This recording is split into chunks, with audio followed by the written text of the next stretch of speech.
siga edificando, Señor, tu cuerpo, siga formando el carácter de Cristo en nosotros. Que el poder maravilloso, Señor, que se manifiesta a través de tu palabra, esté en nuestra vida, Señor. Padre, que podamos crecer a una experiencia de poder de la mano contigo, Señor Jesús. Padre, que tu iglesia siga siendo fortalecida, que tu iglesia siga siendo, Señor, edificada en la roca inconmovible de tu Hijo amado Jesucristo. Ayúdanos, Espíritu Santo, Señor, a amarte cada día más, a parecernos más a ti, Señor, a buscar servirte y a vivir para ti, Señor, a pesar de las circunstancias, a pesar de las deficiencias, a pesar de las necesidades que tengamos, Señor. Que siempre estemos firmes para ti. Gracias, Dios. Amén. Pues, hoy continuamos con este mensaje de cultivando una vida espiritual.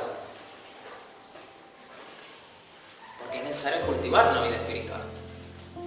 Hemos visto ya que esto no es solamente un trabajo neta y exclusivamente del Espíritu Santo. El Espíritu Santo tiene una gran labor en nuestra vida, porque Él es el que está aquí con la iglesia. Él es el que se está encargando de preparar a la iglesia para su encuentro con Jesús. Así que tiene una gran responsabilidad. Pero ya nos dimos cuenta, por lo visto, la semana pasada que el Señor nos enseñó, que hay una parte activa que Él demanda y exige de parte nuestra, con muchas cosas con las que tenemos que bregar hasta que nos reunamos con Él. Muchas de ellas van a mermar, muchas de ellas a lo mejor van a desaparecer, no lo sé, solo Dios lo sabe, pero el hecho es que al final todos nos vamos y debemos parecernos a Jesús, cultivar una vida espiritual. Así que vimos entonces que el cristiano ya no es 100% un ser carnal, pero que también nos va a tocar bregar con la carnalidad hasta que nos encontremos con Jesús. Así que tenemos que poner cartas en el asunto y no ser tan negligentes e indiferentes.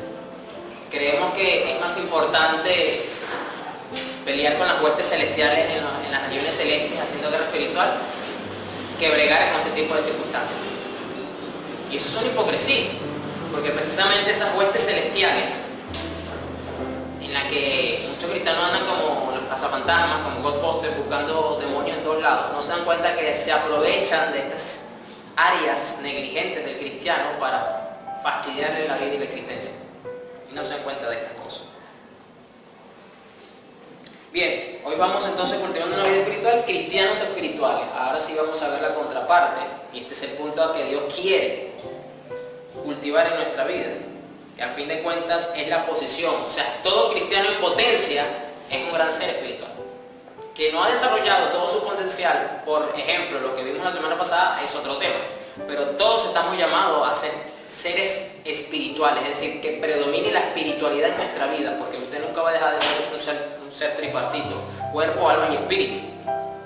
Lo que tiene que predominar es la espiritualidad en nuestra vida, que a veces vamos a tener picos muy buenos de espiritualidad, como vamos a tener otros momentos donde va a predominar la carnalidad. Pues esa es la lucha, como ya bien nos lo explicó el Señor la semana pasada, que es la verdadera lucha espiritual que tenemos, porque es una lucha que se libra dentro de nosotros y del cual Satanás siempre busca sacar provecho. Él es muy oportunista, ¿sabe? Él sí sabe aprovechar bien las oportunidades que se le presentan en el ámbito espiritual, porque sabe que le queda poco tiempo. Algo que podemos aprender de él, para que usted vea que no solo no hay nada que aprender de Satanás, no, también se pueden aprender ciertas cosas. Así que vamos a establecerlo en 1 Corintios 3, que precisamente lo vimos la semana pasada. Voy a leer la Nueva Biblia Viva, la NBB, para los que me siguen vía digital. 1 Corintios 3, verso 1.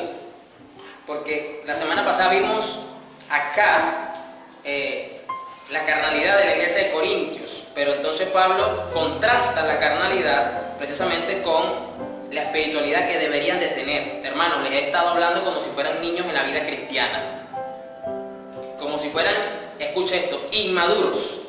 Es decir, Pablo deja en claro que un cristiano carnal es un cristiano que es un niño espiritualmente hablando y que por lo tanto es inmaduro espiritualmente hablando.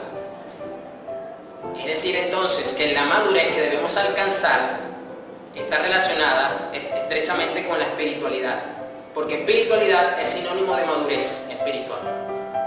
Espiritualidad espiritualidad entonces no tiene nada que ver con la cantidad de dones depositados que Dios te haya entregado. No tiene nada que ver tampoco con el tiempo que tengas en el Evangelio, porque yo conozco personas que pueden tener 20 años, 30 años en el Evangelio y tienen actitudes de un niño espiritual de 2 años. Mucho orgullo, mucha soberbia, sobre todo cuando se les corrige. Así actúa un niño, sobre todo cuando están creciendo. A lo mejor usted ha pasado por eso si es padre, o usted fue así cuando era niño. No le podían decir algo porque enseguida usted se molestaba. Eso es típico de un niño. Entonces los padres tienen que tener tolerancia, tienen que tener también disciplina para poder corregir las actitudes rebeldes propias de un infante. Ya se supone que cuando la persona empieza a tener una edad adulta o una etapa más avanzada, debería de ser más tolerante con las correcciones, con las críticas o opiniones contrarias que recibe. Entonces eso es lo que Pablo está manifestando acá. Y luego continúa diciendo, y no he podido hablarles como a cristianos espirituales. Entonces hay una relación directa y estrecha entre espiritualidad y madurez en la fe. No se puede disasociar una cosa de la otra. Dime si tú eres espiritual, bueno, muéstrame el nivel de madurez espiritual que tú manifiestas. Y te diré si verdaderamente eres espiritual o no. Sencillo. Es muy sencillo. Cualquiera diría, bueno, pastor, pero es que yo oro 4 horas al día. Fabuloso que ores 4 horas al día. Y ayuno 40 días al año. Fabuloso que ayuno 40 días al año. Y vigilo 30 días al año. Fabuloso. Pero muéstrame el fruto. ¿Qué está produciendo toda esa oración? ¿Qué está produciendo toda esa vigilia? ¿Y qué está produciendo todo ese ayuno? Si eso no se está traduciendo en madurez espiritual en tu vida, pues déjame decirte entonces que debes revisar entonces esa devoción que tienes en tu vida. Porque eso debe producir en nosotros que el fruto, en el carácter de nosotros, de Cristo, madure mucho más rápido. Yo no sé si aquí se practica, pero en Venezuela muchas veces cuando agarramos la palta, que en Venezuela se le dice aguacate, y todavía no está para comer, muchos lo envuelven en papel periódico para que madure más rápido. Yo no sé si aquí tienen esa costumbre gastronómica. Entonces digamos que la oración, el ayuno, la vigilia y todas las prácticas devocionales del creyente debería ser como el periódico alrededor de su vida, que lo haga madurar más rápido. Pero si eso no está ocurriendo, entonces hay un problema que hay que revisar de fondo. Les he dado leche y no alimentos sólidos, porque no habrían podido digerirlos. Un cristiano que es espiritual tiene la madurez para comprender profundidades teológicas que se van a adaptar a su vida y son necesarias en su vida. No es posible que cristianos no se puedan sentar a debatir algún tema teológico que pueda causar algún tipo de diferencia entre ambas partes porque terminan peleados. Terminan molestos. Podemos, y esto es una realidad, vamos a tener diferencias entre nosotros. Eso es normal, porque usted tiene una personalidad diferente a la de su hermano, y en eso se manifiesta la multiforme gracia de Dios. Pero esa diferencia entre hermanos no debe terminar en fracturar la relación, porque en una casa entre hermanos siempre hay diferencias, pero eso no hace que se peleen a muerte y se conviertan en enemigos. No, son simplemente diferencias, y pueden llegar a puntos de acuerdo. Entonces, cristianos que no les gusta profundidades teológicas, o voy más allá, ven las cosas teológicas como que no, eso es para los que están en el liderazgo o los que fueron llamados a eso, yo me conformo con solo saber esto, eso a mí me fastidia, o voy más allá en otra posición de la iglesia, de la generación actual de la iglesia. La teología no es buena. ¿Por qué? Porque eso demanda profundidad, eso demanda una mayor comprensión de las cosas. A mí ayer me llamaron varias personas para hacerme varias consultas. Y una de estas personas me dijo, es que lo estamos llamando porque nosotros todavía no tenemos la capacidad para responder. Yo en ese momento le iba a responder con esto, pero yo dije, no, es que no le puedo dar un spoiler. Porque quiero que vea la película completa. No le puedo adelantar nada. Pero estamos hablando que Pablo entonces nos dice que la iglesia debe de tener madurez para comprender cualquier tipo de tema que usted pueda responder. ¿Cómo es posible que un cristiano no sea capaz de debatir con testigos de Jehová sobre ella? Algo tan básico y tan fundamental. Yo pregunto, ¿por qué no es capaz de sostener un debate teológico con una persona? Pero si somos capaces de hablar de bienes raíces, si somos capaces de hablar de finanzas, somos capaces de hablar de vehículos, somos capaces de hablar de cine, somos capaces de hablar de estrategias económicas. Pero cuando se trata de temas que es lo más importante para el cristiano, que es su fe, ahí patinan en el barro. Como dicen en Venezuela, guabinean, no saben cómo responder. Bueno, vamos a llamar al pastor, vamos a llamar a fulanito, vamos a mandarle un paso a Sutanejo. Pero háblale de cualquiera de estos temas seculares para que veas cómo te da una cátedra. De atrás para adelante, de arriba abajo. Eso ya dice mucho de la falta de madurez que tiene, entonces la falta de espiritualidad que tiene en su vida. Porque eso es lo que Pablo está hablando acá. Esa es la comparación que hace. Aún ahora es menester que los alimente con leche, porque son apenas niños en la fe. Mira cómo Pablo cataloga la vida espiritual de la iglesia de Corinto y de todos los que se congregaban en Corinto. Y ya usted lo sabe, la iglesia de Corinto tenía la manifestación de todos los dones del Espíritu Santo. En ese aspecto era espectacular congregarse ahí, fabuloso, wow, impresionante, me imagino los cultos que ahí había. Pero había un gran nivel de inmadurez espiritual, es decir, no eran espirituales, porque había inmadurez. Dime cuán maduro tú eres y te diré cuán espiritual tú eres. No me vengas con dones, no me vengas con cuánto tú oras o ayunas. Muéstrame el fruto, yo te voy a decir si ese fruto está maduro y qué tan maduro está. Así debemos mirar la espiritualidad de una iglesia, la espiritualidad de nuestros cónyuges. Si vivimos con un hogar cristiano, cuánto fruto hay, cuán maduro está, para poder decir esta persona es espiritual o esta persona es carnal. ¿Acaso no lo demuestra el hecho de que se dejen dominar por los celos y anden en disensiones? ¿No están actuando como meros humanos? Fíjense que aquí esto lo vimos la semana pasada. Ahora vamos a Gálatas 6. Voy a leer la versión NTV. Vamos a ver otra iglesia que estuvo bajo la supervisión apostólica de Pablo. A ver, Gálatas 6, verso 1. Amados hermanos, si otro creyente está dominado por algún pecado, ustedes que son espirituales deberían ayudarlo a volver al camino recto con ternura y humildad. Ahora aquí otra característica de una persona que es espiritual es que manifiesta el fruto del espíritu, que es humildad, que es ternura o bondad, compasión. Jesucristo nos dijo: aprended de mí que soy ¿qué? Manso y humilde. Entonces dime cuán humilde tú eres y te diré cuán espiritual eres. Y es fácil, porque Dios nos pone en situaciones para mostrarnos la condición de nuestro corazón. La circunstancia viene no para que Dios vea la condición de nuestra vida, no, para que nosotros estemos conscientes de todas las áreas de nuestra vida y que debemos de poner manos a la obra. Yo en lo particular calibro la humildad de una persona en dos momentos: cuando lo están alabando y honrando y cuando lo están corrigiendo. Ahí yo veo la humildad de la persona. Porque todo el ego tiende a elevarse cuando te honran, cuando te alaban, cuando te reconocen. Uy, se infla rapidito como el globo. Uf, rápido. Pero Dios tiene que venir con el alfiler para espicharlo. La gloria es para Dios. Y cuando te corrigen, porque al ego no le gusta ser corregido. Y más cuando en lo natural consideramos al que nos está corrigiendo inferior a nosotros en algo. Yo en esto fui muy procesado en Venezuela, porque en la iglesia donde estaba me pusieron a trabajar con un grupo de jóvenes importante, pero en lo natural yo tenía de líder o de coordinador a alguien que era inferior a mí en muchas áreas.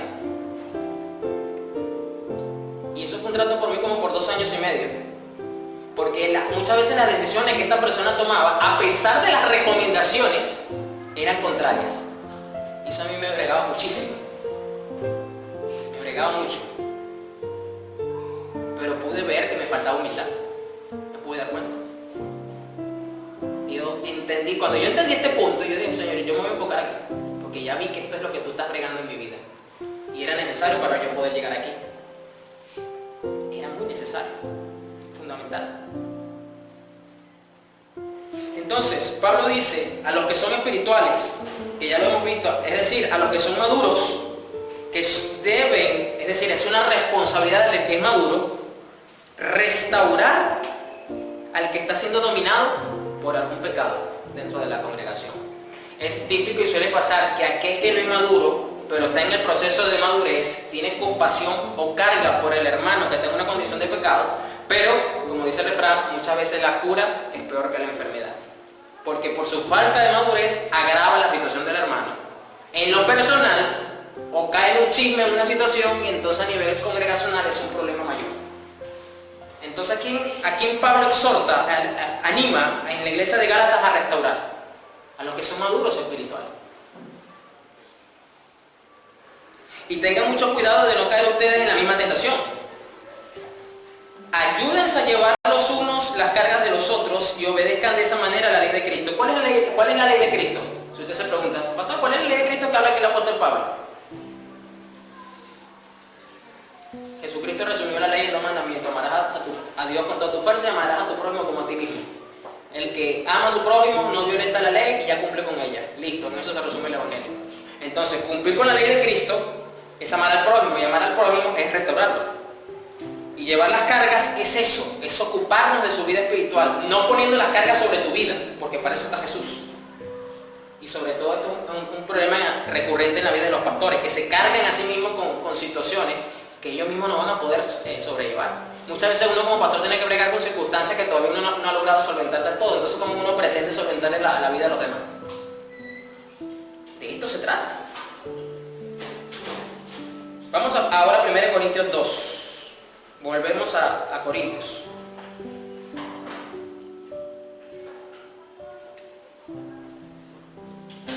Vamos a ver otras características de un cristiano que es espiritual o que es maduro en la fe, para poder cultivar una vida espiritual.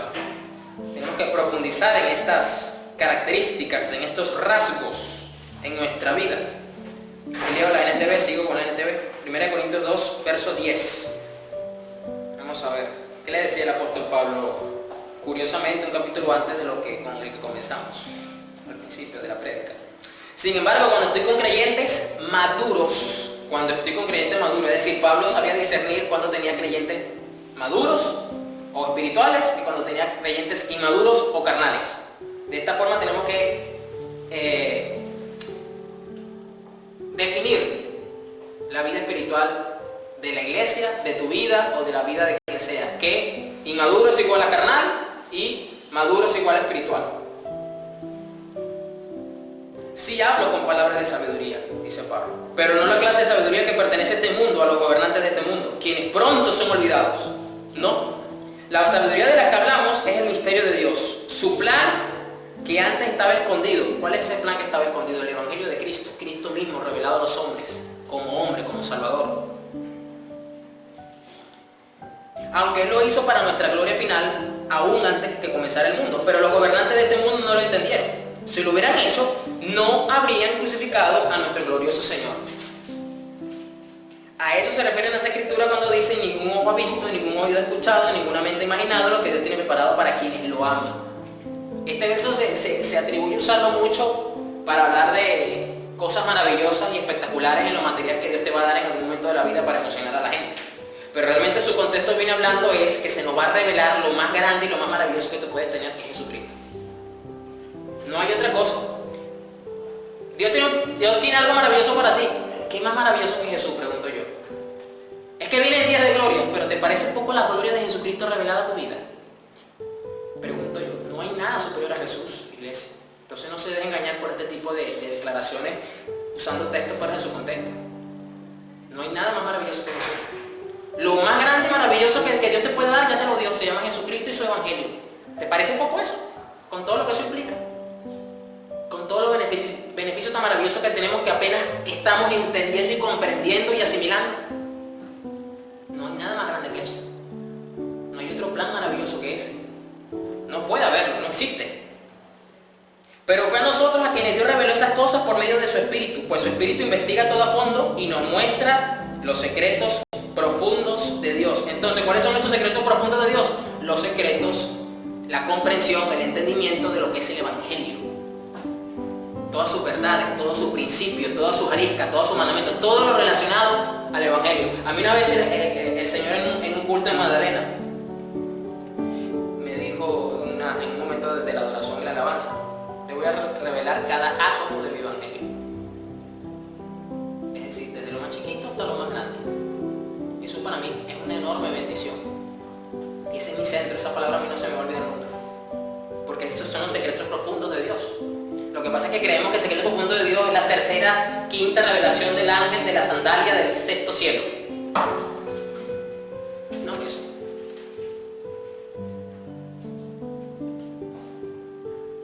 Nadie puede conocer los pensamientos de una persona excepto el propio espíritu de esa persona. Y nadie puede conocer los pensamientos de Dios excepto el propio espíritu de Dios. Y nosotros hemos recibido el espíritu de Dios, no el espíritu del mundo. De manera que podemos conocer las cosas maravillosas que Dios nos ha regalado. Le decimos estas cosas sin emplear palabras que provienen de la sabiduría humana.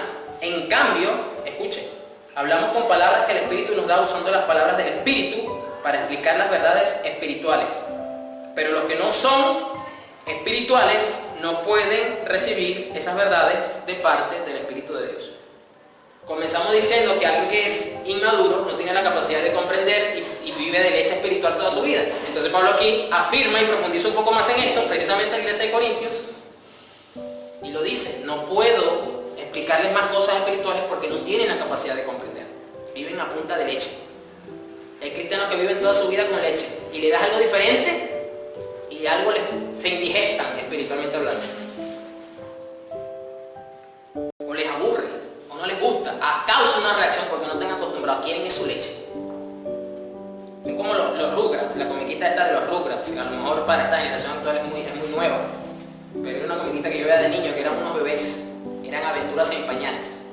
Y duraron como 8 años y hasta que yo crecí dije, y estos bebés se quedaron enanos, ¿no? Nunca crecieron. Fue muy buena esa comiquita. Y así hay cristianos. Pueden tener 20 años en el evangelio y son unos bebés espirituales.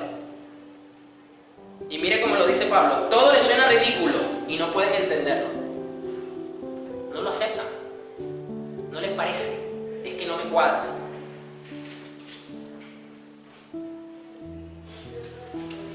Porque solo los que son espirituales pueden entender lo que el Espíritu quiere decir. Los que son espirituales pueden evaluar todas las cosas. Ese es otro punto. El cristiano que es maduro y que es espiritual, aquí dice evaluar todas las cosas. Pero mire cómo lo dice la PDT. El que no es espiritual no acepta lo que viene del Espíritu de Dios porque le parece una tontería. No puede entenderlo porque eso tiene que juzgarse espiritualmente. El que es maduro, el que es espiritual, juzga todas las cosas. Mire cómo lo dice la TLA. En cambio, los que tienen el Espíritu de Dios, todo lo examinan y todo lo entienden. Juzgar no es sinónimo de condenar, como lo entiende esta palabra hoy día la generación actual. Que tú no puedes usar ese término en la iglesia porque se escandalizan, te señalan y te condenan. O sea, si usas la palabra, ellos lo entienden como que estás condenando, pero ellos son los que te están condenando porque estás usando la palabra. Cuando la Biblia lo que enseña es que alguien que es maduro en la fe, que es espiritual, tiene la capacidad de examinar, de evaluar todas las cosas, porque tiene un criterio que no es de este mundo. Tiene el criterio de Cristo. ¿Y por qué tiene el criterio de Cristo? Ahí mismo lo dice la respuesta. ¿Quién? Pero ellos mismos no, los que son espirituales pueden evaluar todas las cosas, pero ellos mismos no pueden ser evaluados por otros. Y esto no está hablando de una especie de preferencia o de excepción, diciendo que entonces que tenemos una especie de infalibilidad papal. No está hablando de eso. Está hablando en comparación con los que son carnales. O sea, un carnal no tiene la condición de evaluar a un espiritual. Porque si no tiene la capacidad de comprender las cosas espirituales, ¿cómo va a evaluar la vida de alguien que es espiritual? Eso es lo que quiere decir Pablo. Pues ¿quién puede conocer los pensamientos del Señor?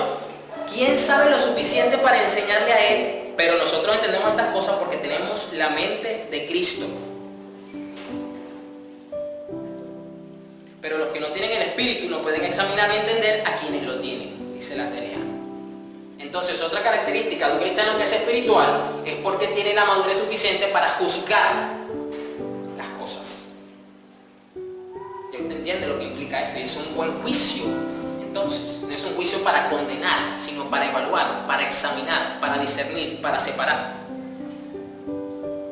Es decir, el cristiano maduro sabe que no está en posición de condenar a nadie, ni de mandar a nadie para el infierno, ni mandar a nadie para el cielo. Eso es una responsabilidad que le toca a Dios. Pero sí estamos llamados entonces a evaluar todas las cosas. Eso es una característica. Pero líbrame tú hoy que tú señales alguna falsa doctrina de alguno de estos predicadores modernos. O sea, dicen que está mal, pero son ellos los que te están mandando al infierno. Libre Dios que tú hagas eso por las redes sociales. Porque se ocupan más de defender a la persona que a la misma palabra de Dios que se está aplicando mal, que tiene una mala interpretación, que no se está aplicando correctamente. Y Pablo le dijo a Timoteo que como buen obrero de Jesucristo debía aplicar correctamente la palabra. Entonces les importa más defender al que lo dice que el mal uso de la palabra. Y eso es la realidad de hoy día. Esa es la realidad. Vamos a Filipenses 3. Seguimos con el apóstol Pablo, las epístolas apostólicas.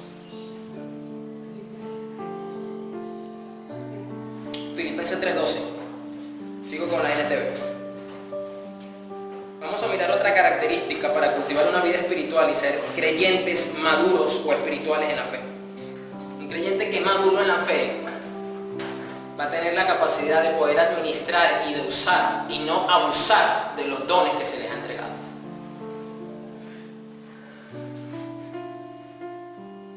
Filipenses 3:12 al 16 dice: no quiero decir que ya haya logrado estas cosas. Pablo venía hablando pues de su vida anterior, de que él era de la tribu de Benjamín, que fue criado a los pies de Gamaliel, que después llegó a Cristo, que todo eso lo tiene por basura ya, que ya eso no le importa y todo aquello. Filipenses 3:12 dice: no quiero decir que ya haya logrado estas cosas ni que ya haya alcanzado la perfección, pero sigo adelante a fin de hacer mía esa perfección para la cual Cristo Jesús primeramente me hizo suyo. No, amados hermanos, no lo he logrado, pero me concentro únicamente en esto. Olvido el pasado y fijo la mirada de lo que tengo por delante. Y así avanzo hasta llegar al final de la carrera para recibir el premio celestial, al cual Dios nos llama por medio de Cristo Jesús. Que todos los que son espiritualmente maduros estén de acuerdo en estas cosas. Para el cielo, sinónimo de espiritualidad es sinónimo de madurez y es sinónimo de perfección. Ahora usted entiende mejor esa palabra de Jesús en el Evangelio cuando digo sed perfecto porque vuestro Padre Celestial es perfecto. Usted dirá, pero pastor, ¿cómo yo puedo ser perfecto? Eso es como que una meta inalcanzable. Sí es posible ser perfecto. Es posible que seas considerado perfecto, porque la perfección de la que habla la iglesia, de la que habla el Señor en su palabra, no tiene nada que ver en el plano natural y carnal, que es en el que siempre nos enfocamos. Te dirá, bueno, ¿cómo voy a ser perfecto si yo todavía tengo estos problemas, tengo esto, tengo estos defectos, esto para allí y para acá? No tiene absolutamente nada que ver con el plano natural, porque aquí Pablo no está hablando ya del plano natural. Y por eso quise que leyésemos esta versión. Que todos los que son espiritualmente maduros estén de acuerdo en estas cosas. ¿Cuáles cosas hay que estar de acuerdo? Pues precisamente que no hemos alcanzado la meta, que tenemos un objetivo, que no, para asir esa perfección y lograr el supremo llamamiento y recibir ese premio que el Señor nos va a dar cuando lleguemos al cielo, dejando atrás todo el pasado, no importando los méritos que hayamos obtenido. A fin de cuentas eso debe ser considerado basura. Es decir, un cristiano maduro va a llegar a un acuerdo de comunión y de armonía con el resto del cuerpo de Cristo. El problema no son las diferentes denominaciones protestantes que tiene la iglesia. El problema es la falta de madurez que tiene el cuerpo para entenderse en medio de las diferencias y mantenerse unido. Ese es el problema que tiene. El problema no es que los bautistas no hablan en lengua y los pentecostales hablan en lengua. Ese no es el problema. El problema es la inmadurez que todavía hay en ambas secciones, que no les permite ir más allá de sus diferencias y unirse y entender que son el mismo cuerpo. Que cuando Cristo venga no viene a buscar a los pentecostales ni viene a buscar a los bautistas, viene a buscar a su cuerpo. Entonces, ¿el problema cuál es? La falta de madurez espiritual, como lo está diciendo Pablo aquí. No son cristianos maduros. Aquellos porque no hablan en lengua no son maduros, y estos porque hablan en lengua tampoco son maduros. Ese es el problema.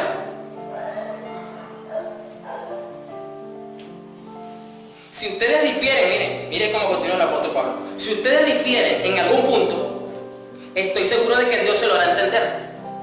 ¿Cómo comenzamos diciendo? Que el que vive a punta de leche espiritual no es capaz de comprender cosas profundas y entonces solo se queda en un nivel chiquito de entendimiento. Entonces aquí Pablo está diciendo, bueno, como ustedes son personas maduras, yo les pido al Señor entonces que les ayude a lograr entendimiento para que mantengan la unidad. ¿Por qué? Porque hay madurez. No va a poder haber comprensión y entendimiento si no hay madurez de por medio. Wow. Y fíjense, Pablo reconoce que van a haber diferencias. Se lo dice a la iglesia de Filipenses. Las diferencias siempre van a estar, pero no es posible que las diferencias sea lo que predomine en la iglesia cristiana moderna. No puede haber eso. Eso no puede predominar. Tiene que predominar es la madurez, la espiritualidad de la iglesia, para trabajar a pesar de las diferencias que van a seguir existiendo. Si vamos a esperar mantenernos unidos, cuando las diferencias se vayan, entonces nunca nos vamos a unir, porque las diferencias no se van a ir. Eso siempre va a estar. Si ustedes difieren en algún punto, estoy seguro de que Dios se lo hará entender, pero debemos aferrarnos al avance que ya hemos logrado. O sea, no podemos permitir que las diferencias nos hagan retroceder en nuestra vida espiritual, volviéndonos otra vez seres carnales. Como lo vimos la semana pasada y lo vimos ahorita al principio. Ustedes los corintios son una iglesia carnal porque permiten que los celos, las divisiones y las contiendas sean lo que predomine en sus reuniones. Entonces, hay que aprender a trabajar con las diferencias entre hermanos en la fe, porque van a estar. Pero ¿qué es lo que debe de predominar? Las diferencias deben de ser usadas en tu vida para que tú puedas madurar mejor y más rápido. Eso es lo que debe lograr. Wow, tremendo esto que el apóstol Pablo le está diciendo a la iglesia de Filipenses. De verdad que sí. Vamos ahora a Hebreos, capítulo 5, verso 11. Vamos a mirar otra característica de cómo debemos cultivar una vida espiritual para ser cristianos espirituales. De verdad, valga la redundancia. Para poder porque ya hemos identificado las actitudes o la condición de lo que es un cristiano carnal, pero también vimos que es necesario sustituir esas situaciones con espiritualidad. De verdad que es una iglesia espiritual. Cultivar una iglesia espiritual, una vida espiritual. Es decir, si tenemos cristianos que son espirituales, es decir, que son maduros, vamos a tener una iglesia espiritual y una iglesia madura, porque la iglesia la componen piedras vivas, como lo dice el apóstol Pedro. Somos piedras vivas del templo del Señor. Entonces, si tenemos cristianos espirituales, la iglesia va a ser espiritual. Hebreos 5, verso 11. Nos gustaría decir mucho más sobre este tema. Pablo viene hablando, yo digo Pablo, no me lo tome como doctrina, porque todavía hay una disputa teológica, porque no se ha logrado hallar realmente quién es el escritor de Hebreos. Unos dicen que es Apolo, otros dicen que es Pablo. Yo pienso que es Pablo, tengo mis razones, pero eso no viene al tema. Pero el escritor de Hebreos dice, nos gustaría decir mucho más sobre este tema. El escritor viene hablando pues del sacerdocio de Cristo, de su labor, de su función como sumo sacerdote. O sea, se está dando una explicación espectacular. Si usted quiere entender todo lo que es el tabernáculo, si usted quiere entender todo lo que es el sacerdocio de la ley mosaica y todo lo relacionado a eso que tenemos descrito ahí, lea y estudie el libro de Hebreos. Ahí vas a encontrar la explicación. Pero en este caso el capítulo viene hablando de Jesús. Entonces dice el escritor, pero es difícil de explicar. ¿Pero por qué es difícil? ¿Por qué es difícil de explicar si viene hablando de eso? Sobre todo porque ustedes son torpes espiritualmente. Wow. Le está diciendo a la iglesia de Hebreos que son torpes para entender, para comprender, para asimilar. ¿Por qué? Y tal parece que no escuchan. Les cuesta. Muchas veces Dios tiene que repetirte una y otra vez y otra vez y otra vez, porque somos torpes todavía en áreas de nuestra vida para aplicar el consejo de Dios. ¿Por qué? Por la falta de espiritualidad, que se traduce en falta de madurez. Por eso Dios tiene que repetirnos muchas veces las cosas. Dios te lo tiene que decir 1, 2, 3 y 4 veces por diferentes medios, de diferentes formas, para que no te quepa la menor duda de que primeramente es Dios y que de segundo, eso es lo que se te está demandando hacer. Porque somos torpes espiritualmente hablando. Y tal parece que no escuchamos. Es decir, la carnalidad, la inmadurez, la falta de espiritualidad nos hace ser torpes y nos hace difícil escuchar. Entiéndase, escuchar, poner por obra, obedecer, practicar lo que Dios nos demanda. Porque usted escucha escucha muy bien, en sus ojos, en sus oídos naturales, aquí ninguno tiene problemas auditivos. Y no se está refiriendo a eso. Cuando en la cultura hebrea Dios le dice al pueblo, es que ustedes no me escuchan, lo que quiere decir es que ustedes no ponen en práctica mi consejo. Porque obviamente que ellos escuchaban a los profetas, sino cómo se les resistían. Está hablando de la acción después de escuchar. Ahí es donde Dios hace énfasis. Hace tanto que son creyentes, mire lo que dice el escritor, hace tanto que son creyentes que ya deberían estar enseñando a otros.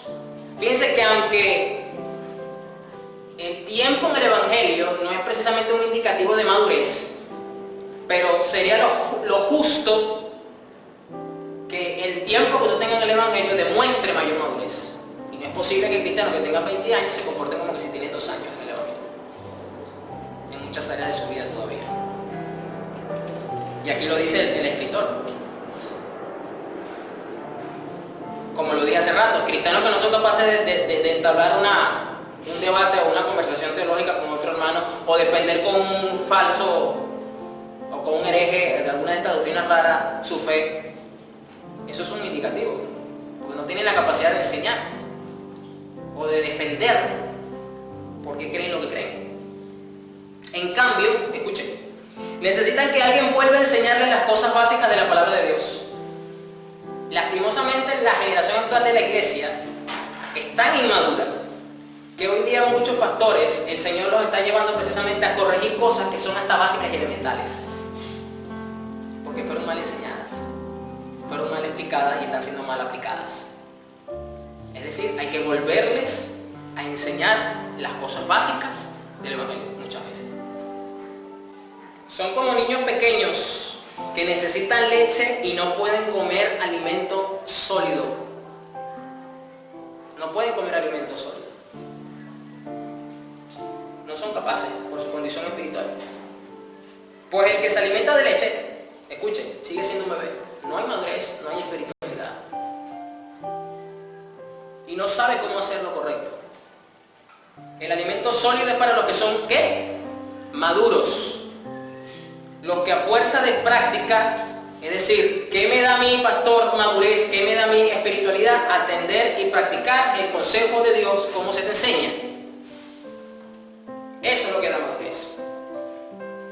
La inmadurez espiritual tiene 3 elementos muy dañinos. Así me enseñaron, así dice el pastor, así funciona. Esos son los 3 elementos dañinos que perjudican la vida espiritual de la iglesia y de la cual es gran parte del fundamento actual de esta generación. Así me enseñaron por mucho tiempo, así dice el pastor, y así funciona. ¿Cómo funciona? Yo lo practico, yo lo creo. El problema no es que funcione, el problema es que sea bíblico.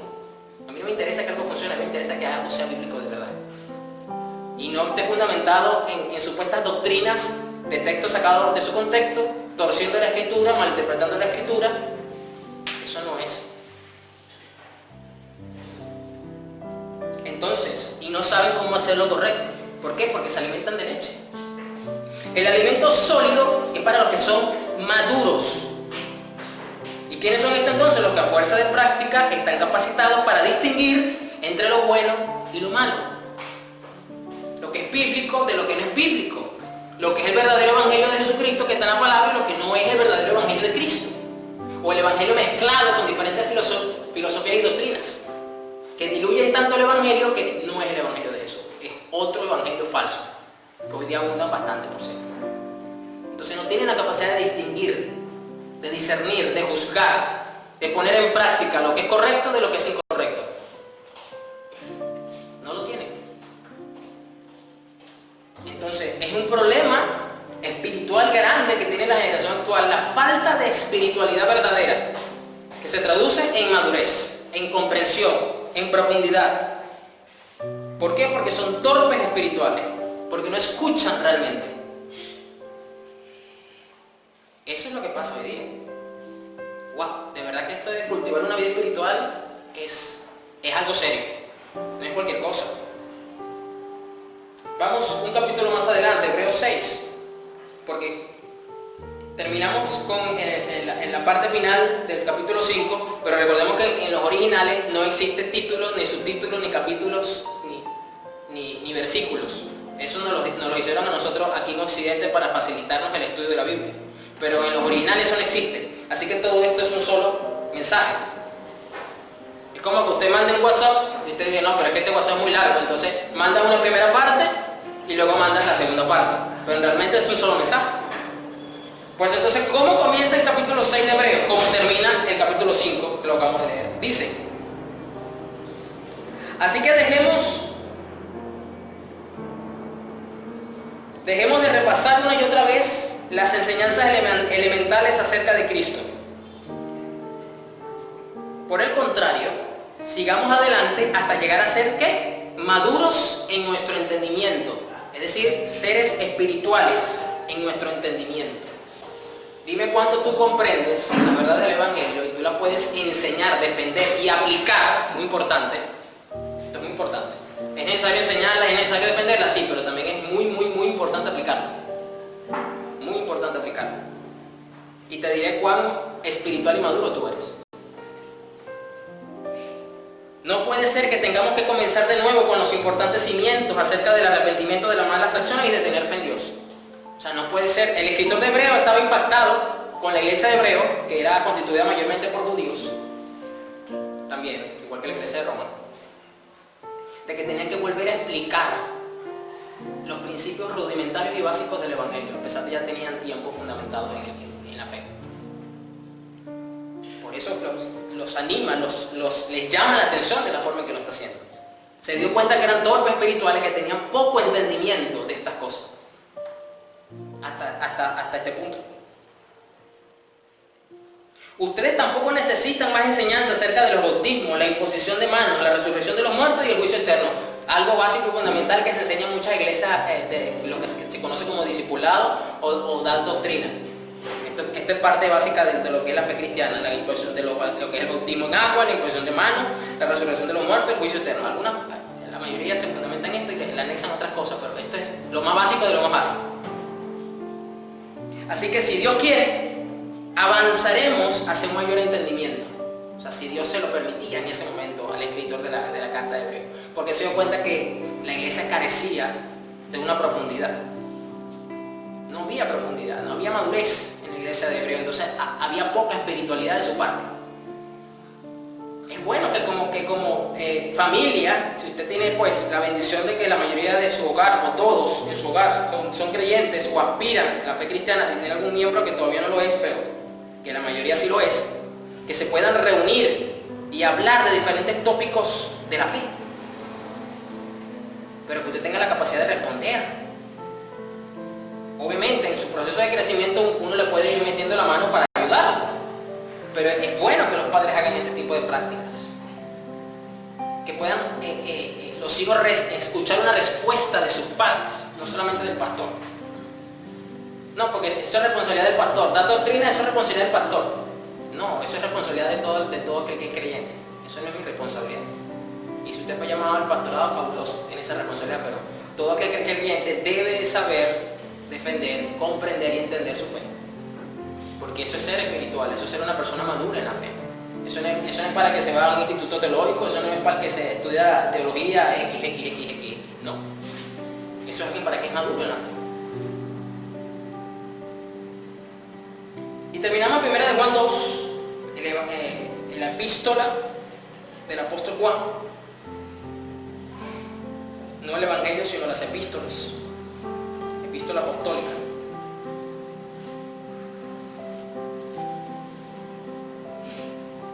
1 Juan 2:12. Vamos a mirar otras características de alguien que es maduro espiritualmente hablando, que es espiritual, y de esta forma podemos seguir cultivando una vida espiritual. Les escribo a ustedes que son hijos de Dios, porque sus pecados han sido perdonados por medio de Jesús. Les escribo a ustedes los que son maduros en la fe, porque conocen a Cristo. No vas a poder conocer a Cristo si no maduras en la fe, si no eres realmente una persona espiritual. Y usted se da cuenta que esto no tiene nada que ver con pasarse todo el día hablando en lengua. No tiene nada que ver. Solo alcanzar la verdadera espiritualidad y cultivar una vida espiritual nos va a llevar a conocer, a entender, a predicar y a vivir a Cristo. Y Pablo se lo reconoce a la iglesia a la cual estaba escribiendo esta epístola. Reconoce que habían personas espirituales maduras en la fe porque estaban conociendo a Jesús. Y ese es el mayor logro que podemos tener. Eso es lo que tanto se nos muestra por toda la Biblia. Que todos los pasajes donde usted meta el ojo, ya sea de Génesis hasta Apocalipsis, te señala o te apunta a Jesús. Pero lo estamos conociendo realmente o solo nos estamos quedando con una información teológica o bíblica porque lo leí. Solo eso. Tenemos que ir más allá. Y yo siempre lo he dicho que esto es como cuando usted agarra un plátano y le quita la cáscara. Usted no se va a comer el plátano con cáscara. Ni los monos ni los animales que entienden hacen eso. Usted primero le quita la cáscara para poder disfrutar el fruto realmente, que es lo que está dentro, que es lo que importa, y usted agarra y bota la cáscara. En este caso, la escritura es igual. Debemos pasar del conocimiento que leemos en lo natural e ir a ese fruto que está detrás. Eso es lo que debemos de lograr, porque allí es donde está Cristo, ahí es donde está Jesús. Ahí es donde lo podemos conocer. Tenemos que calentarnos bajo el fuego de la meditación de la Escritura. Es preferible que usted agarre solamente un texto con su respectivo contexto para que usted lo pueda hacer, le cuesta entenderlo, que usted pase todo el día meditando en eso. Medite en eso. Que esa sea su mayor concentración durante todo el día. Usted se está calentando bajo eso. Y en cualquier momento el Espíritu Santo, cuando así lo guste y lo desee, te va a dar la iluminación de eso. Te va a dar la interpretación de eso, el entendimiento de eso. Y no solamente eso, vas a poder ver a Jesús en ese contexto. Les escribo a ustedes los que son maduros en la fe porque conocen a Cristo, quien existe desde el principio. Les escribo a ustedes los que son jóvenes en la fe porque han ganado la batalla contra el maligno. Les he escrito a ustedes que son hijos de Dios porque conocen al Padre. Les he escrito a ustedes los que son maduros en la fe porque conocen a Cristo. Vuelve a hacer énfasis el apóstol Juan sobre este punto en particular. Miren lo relevante entonces que es realmente tener y cultivar una vida espiritual y no una vida hipócrita, no una vida religiosa, sino una vida espiritual, una vida madura. Les he escrito a ustedes los que son jóvenes en la fe porque son fuertes. La palabra de Dios vive en sus corazones y han ganado la batalla contra el maligno. Miren lo relevante entonces, cómo yo entonces cultivo una vida espiritual. Una persona que muestra una vida espiritual es porque muestra a Jesús en todas las áreas de su vida. Entonces, dime cuánto estás mostrando tú a Jesús y te diré cuán espiritual tú eres. Eso es otra forma de calibrar tu vida. ¿Qué imagen reciben los que conviven conmigo en momentos determinados de la convivencia de Jesús? ¿Logran ver algún fruto de Jesús? ¿Algún accionar de Jesús en mi vida? ¿O solamente reciben las palabras de Jesús que salen de mi boca? ¿De qué forma y de qué manera yo les estoy mostrando a Jesús? Que ellos puedan ver el fruto de Jesús en mi vida. Y te diré cuán espiritual eres y cuán maduro eres. Y de esa forma estamos cultivando una vida espiritual, porque recordemos que Dios usa el entorno. Dios usa todo. Por eso que aquí en el ámbito, porque estamos hablando de Perú, el ámbito laboral, Dios lo usa muchísimo para con sus hijos, para formar, para pregarlos, para corregirlos, para disciplinarlos, para enseñarlos. Y el entorno de hogar, cuando somos muchos en el hogar, pues más instrumentos del Señor tiene para bregar con nuestras vidas también. Eso es una realidad. Bien, nosotros bien, ya terminamos. Una prédica bastante, a lo mejor corta, si usted lo quiere ver, insustanciosa, muy práctica. Bien, vamos a orar entonces para que de verdad empecemos a cultivar con esta comprensión y con este entendimiento de lo que es tener una vida espiritual, tengamos una vida espiritual. Entonces, empecemos a realmente a cultivarlas, porque recordemos entonces que en esta pequeña serie de 2 prédicas es como una moneda. La moneda tiene 2 caras, tiene el símbolo y tiene la contraparte. Pero las dos forman la moneda que necesitamos. Entonces, el haber tenido la comprensión de lo que es tener una vida carnal y ahora lo que realmente es tener una vida espiritual, podemos tener una valiosa y poderosa herramienta en nuestra vida para cultivar una vida espiritual. Porque eso es realmente lo que el Señor desea en nosotros, es lo que desea que cultivemos. Entonces, prestemos mucha atención, porque hay mucha bendición en eso. Pasa que estamos mal acostumbrados a definir bendición solo en el plano material y natural, y no es así. No es así. Así que oremos. Padre, en el nombre de Jesús, te damos toda la gloria, porque tú has venido una vez más a enseñarnos, a instruirnos en tu verdad, que ya fue revelada, Señor, hace 2000 años para nosotros.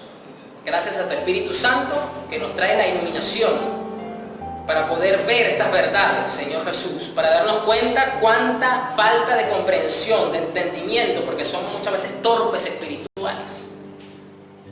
Nos hemos dado cuenta que tenemos poco entendimiento, Señor Jesús, de esta verdad.